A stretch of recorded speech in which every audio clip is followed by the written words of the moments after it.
Hello दोस्तों, देखब जा रौरा सबनी के बहुत सारा कमेंट हमारा पास आवत है कि बाबू तू वीडियो बनाव जोगी वाला तारा ऊपर बहुत शूट करते थे। तो रौरा सबनी खातिर आज हम चलतनी मदनपुर जंगल में वही बनाए। एक जना तो लिख रहा कि माई के थान पर तन जे कि वही वीडियो बनई तो बहुत अच्छा लगे।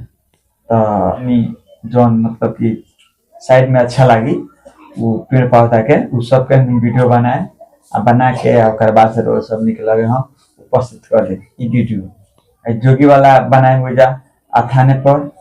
तो एक जने कमेंट के लगला कहता है कि भैया एगो खेसारी के गाना बटे तो गाना तनी हम के गा के सुना दी। तो वो गाना रो सब के हम आगे प्रस्तुत करते हैं जब के हमरा के प्यार दुलार दह दे। माई हो माई हो माई हो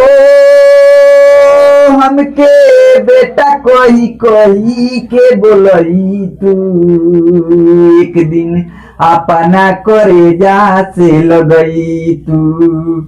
माई हो हमके बेटा कोई कोई के बोलई तू एक दिन अपना करे जा से लगई तू। ममता दुलार दे दो सागर के प्यार दे दो को तू जसुदा माई हो माई हो माई हो माई हो हमके बेटा कोई कोई के बोलई तू एक दिन अपना करे जा से लगई तू। माई हो